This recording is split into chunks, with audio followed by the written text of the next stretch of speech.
Bom dia, boa tarde, paz do Senhor. Nós estamos estudando a lição da revista dos juvenis. A revista tem por título desse trimestre Jesus e o Reino de Deus.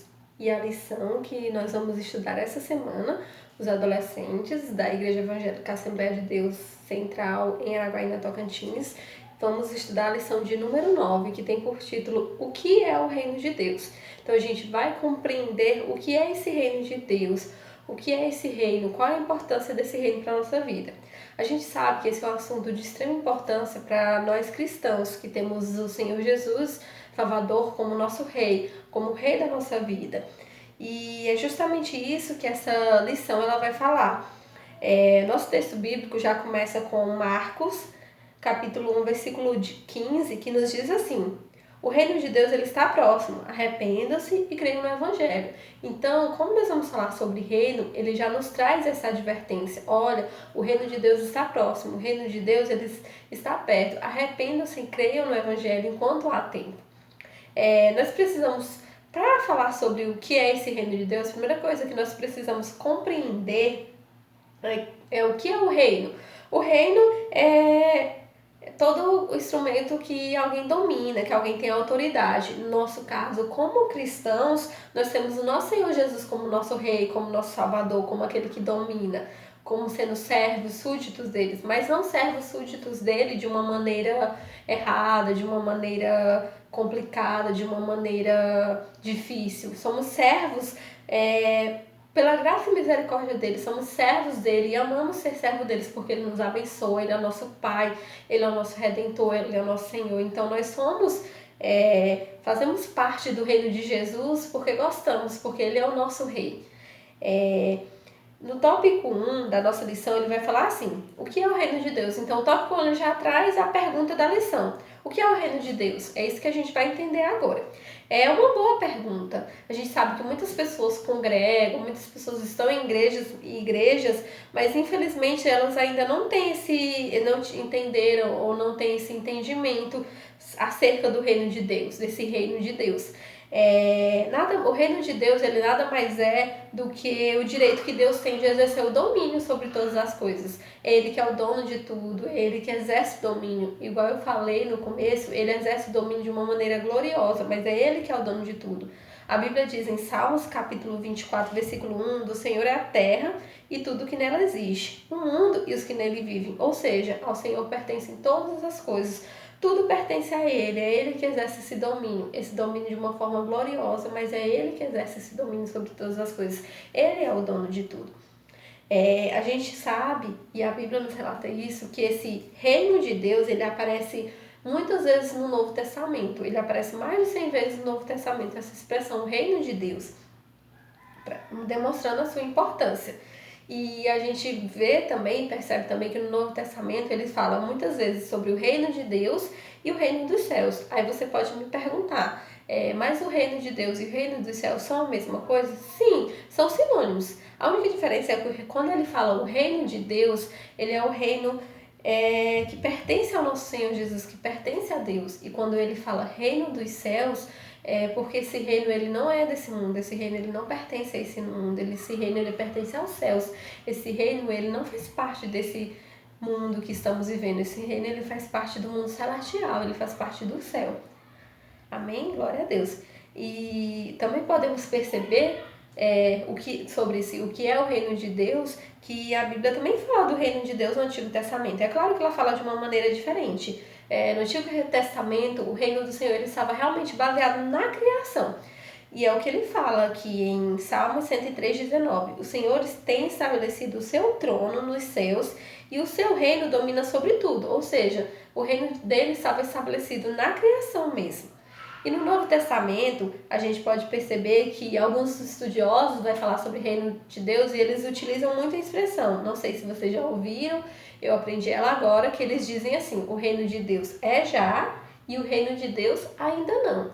Aí você me pergunta assim, como o reino de Deus é já? O reino de Deus ele é já e todas as coisas que eu vou falar aqui a gente vai demonstrar na Bíblia. Então, o reino de Deus é já, de acordo com a palavra de Deus, que é o nosso manual de fé, em Mateus capítulo 3, versículo 1 e 2, nos diz assim: Naqueles dias surgiu João Batista, pregando no deserto da Judeia. Ele dizia: arrependam-se, porque o reino dos céus está próximo. Aí mais à frente Jesus vai nos falar, em Mateus capítulo 4, versículo 17. Daí em diante, Jesus começou a pregar: arrependam-se, pois o reino dos céus está próximo. Então, o reino de Deus, João Batista já falava: Jesus vem, o reino de Deus é já, o reino de Deus é nesse momento, o reino de Deus já chegou, o reino de Deus é próximo. Então, pra gente também, esse reino de Deus, ele é já. Esse reino de Deus, ele já chegou, ele está acontecendo agora para a nossa vida. Então, nós temos que ser obedientes, temos que honrar o nosso Senhor e Salvador, temos que reconhecer Ele como Salvador da nossa vida, porque o reino de Deus é já. O reino de Deus já está acontecendo na nossa vida. O reino de Deus é agora. Jesus retifica o que Paulo falou, o que o João Batista falou, perdão. O reino de Deus é já, o reino de Deus já chegou, o reino de Deus. Aí Jesus chega com esse reino de curas, de libertações, de perdão, de não se preocupar se a pessoa é rica ou pobre, porque todos podem ter acesso a esse reino de Deus. Ele chegou para salvar a humanidade. Então o reino de Deus, ele é já, ele está acontecendo.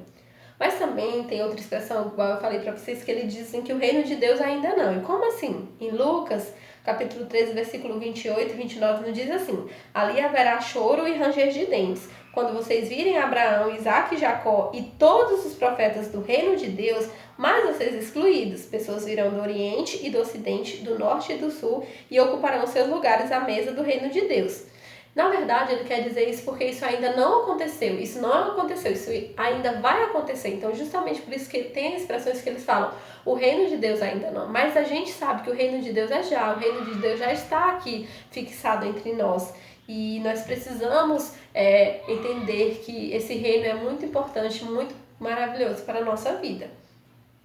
Então, precisamos entender que o Senhor, quando a gente fala de reino de Deus, ele teve e ele sempre terá domínio sobre todas as coisas. E justamente também por isso que nós necessitamos orar para que o reino dele venha na nossa vida, para que o reino dele, precisamos estar precisamos praticar isso, falar: olha, Senhor, venha o teu reino, seja feita a tua vontade. Precisamos desse sentimento de que o reino dele venha. E a Bíblia, nosso manual de fé, nos fala em Mateus capítulo 6, versículo 9 e 10. Isso é que Jesus fala para os seus discípulos: orem assim: Pai nosso que estás no céu, santificado seja o teu nome, venha o teu reino, seja feita a tua vontade, assim na terra como no céu. Então, ele pede que nós supliquemos para que esse reino dele venha, para que o reino de Deus seja estabelecido.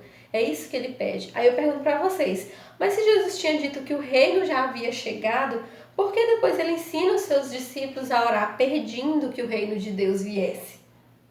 Porque, na verdade, o reino já estava ali com o nascimento de Jesus. O reino de Deus tinha chegado. Jesus veio para libertar o seu povo, para levar o seu povo. O reino de Deus tinha chegado. Mas ainda ele não estava estabelecido de forma plena, como será naquele dia, onde Jesus se assentará no trono para reger todas as nações.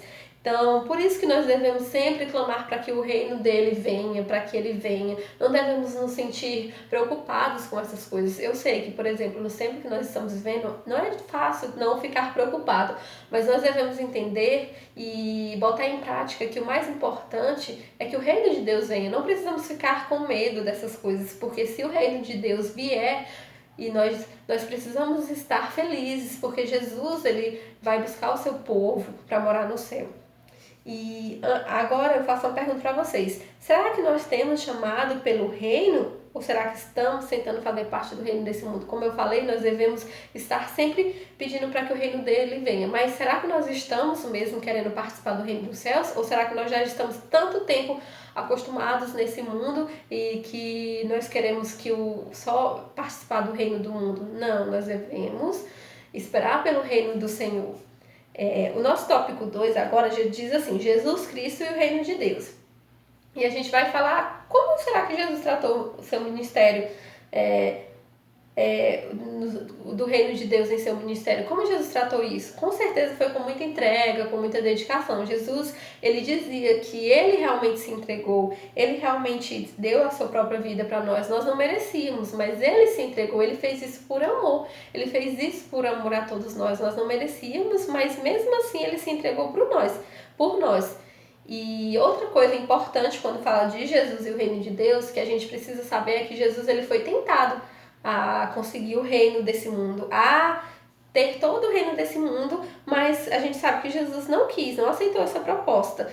É o que nos diz em Mateus capítulo 4, 8 ao 10, que diz assim: em seguida, o diabo levou até um monte muito alto e lhe mostrou todos os reinos do mundo e a sua glória.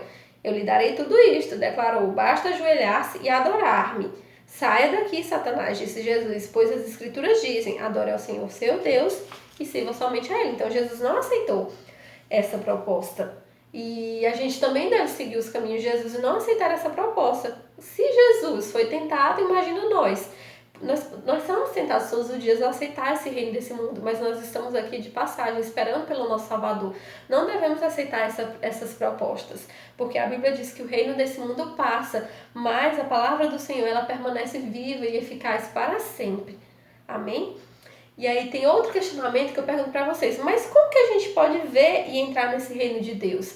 E é o que João nos diz em capítulo 3, versículo 3. Aquele que não nascer de novo não pode ver o reino de Deus. É aí que entra a questão de mudar as nossas atitudes, mudar nossa forma de pensar, abandonar os nossos velhos costumes, os nossos velhos hábitos, pensar agora de maneira que Jesus pensava como cristãos, abrir mão do nosso eu para viver da forma que o Senhor estabeleceu para nós, abrir mão de tudo para viver da forma que o Senhor estabeleceu para que nós pudéssemos viver, abrir mão de coisas que a gente achava muito difícil de abrir mão, mas nós precisamos entender que agora, como servos de Deus, como participantes do reino de Deus, precisamos tirar todas essas coisas da nossa vida para que nós possamos entrar nesse reino de Deus.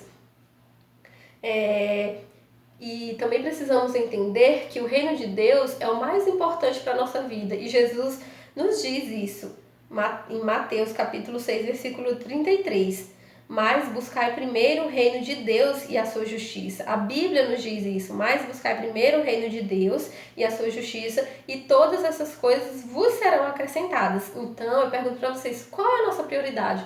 Buscar o reino do mundo? Nossa prioridade é buscar o reino de Deus, buscar as coisas de Deus, buscar agradar a Deus. E assim as coisas serão acrescentadas à nossa vida. O nosso tópico 3 diz assim: a mensagem do reino de Deus. Então, qual é a mensagem desse reino de Deus? Qual é a mensagem? Será que a vida é próspera? Você ter um bom carro, você ter uma ótima casa, você ter tudo que você quiser, ser rico? Não. Deus ele pode prosperar as nossas vidas. A Bíblia nos diz que Ele é o dono da prata e do ouro. Então Ele pode prosperar nossas vidas. Mas essa não é a mensagem do reino de Deus. A mensagem do reino de Deus ela não está baseada em riqueza, no ser melhor que o outro, no ter mais coisas que o outro. A gente sabe que Jesus, quando chegou, Jesus pregava muito perdão, pregava muito, somos todos iguais, somos todos filhos do Pai. E essa não é a mensagem do reino de Deus. A primeira mensagem do reino de Deus é o arrependimento. A Bíblia nos fala diversas passagens sobre a questão do arrependimento. No livro de Jonas, no livro de Joel, arrependa-se, muda de atitude. Jesus está voltando, está próximo. Então, a primeira mensagem do reino de Deus é justamente essa, o arrependimento. João Batista ele diz, arrepende, crede no Evangelho. Então nós precisamos aprender, mudar de mente para poder estarmos cada vez mais fixos, para podermos continuarmos nesse reino de Deus de maneira plena, para que quando Jesus voltar nós possamos ir para o céu junto com Ele de forma gloriosa. A mensagem do reino de Deus ela também fala de perdão. Como eu falei para vocês, quando Jesus veio, a mensagem dele já falava de perdão. O reino de Deus é perdão, a mensagem do reino de Deus é perdão, perdoar ao próximo, perdoar aquele que te magoou. É muito complicado, mas nós precisamos perdoar, porque Jesus fala, se eu perdoei, por que você não pode perdoar? Nós precisamos ter isso na nossa mente. E a mensagem central do reino de Deus, que não podemos esquecer, é a salvação. Jesus ele veio como nosso Senhor Salvador, Ele veio para salvar a nossa vida, para nos salvar da condenação, do pecado. Jesus veio para nos salvar Ele não veio para nos condenar, ele veio para nos salvar, para abrir as portas, para que nós pudéssemos entrar no seu reino de forma maravilhosa e gloriosa. Jesus, então a mensagem do reino de Deus principalmente é uma mensagem de salvação. Olha, Jesus salva, Jesus cura, Jesus liberta, Jesus batiza e Jesus em breve voltará. Essa é a mensagem. E por fim, o nosso tópico 4, ele vai falar sobre... Só um momentinho, gente.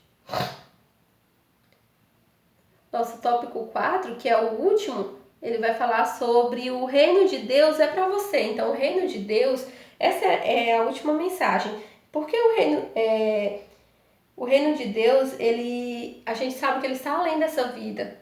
É o que diz em Romanos capítulo 14, versículo 17. O reino de Deus ele não é comida, nem bebida, mas justiça, paz e alegria no Espírito Santo. Então ele está além dessa vida, ele está baseado não está baseado no alimento nessa terra, mas de muitas coisas além disso, que só aquele que serve ao Senhor Jesus Cristo tem acesso a isso. Aí eu pergunto para vocês, assim, como no tópico 4, qual é a nossa função, já que nós temos o privilégio de fazer parte desse reino de Deus? A nossa função maior é pregar o evangelho, trazer mais pessoas para esse reino, trazer pessoas para que eles possam perceber o quão maravilhoso e bondoso é participar desse reino de Deus. Precisamos falar desse reino para mais pessoas, pregar o evangelho para essas pessoas, para que elas também possam fazer parte desse reino de Deus, estar junto conosco adorando a Deus. Amém? Bom, essa é a nossa lição. Muito obrigada. Eu não orei no começo, eu queria apenas fazer uma oração breve no final para agradecer a Deus pela oportunidade. A lição foi um pouco curta, mas eu sei que o Senhor vai abençoar grandemente, tanto a minha vida como a sua vida que está aí. As coisas vão melhorar, porque o Senhor ele é o dono de tudo e de todos. Então nós devemos sempre ansiar para que o reino de Deus venha, o reino dele venha. Amém? Então eu queria só terminar agradecendo com uma oração. Senhor Deus, muito obrigado, Senhor, por essa lição. Abençoa cada pessoa que esteve aqui ouvindo, Senhor, as suas palavras e que entendeu, Senhor, que o seu reino é o mais importante para a nossa vida. Apesar das dificuldades, de todas as coisas, Senhor, o teu reino, Senhor, nós precisamos implorar para que o teu reino venha, Senhor, porque tu és o Rei dos Reis e o Senhor dos Senhores. Abençoa cada um que se encontra, todas as pessoas, Senhor, que necessitam dessa palavra, Senhor. Abençoa cada um. Muito obrigada por todas as coisas que tu tens feito pela nossa vida e pelo pão de cada dia, pelas coisas porque nós estamos aqui ainda aprendendo da tua palavra, apesar de tudo. Muito obrigada pelo teu amor, é o que eu te peço e te agradeço. Amém. Muito obrigada por tudo. Tchau.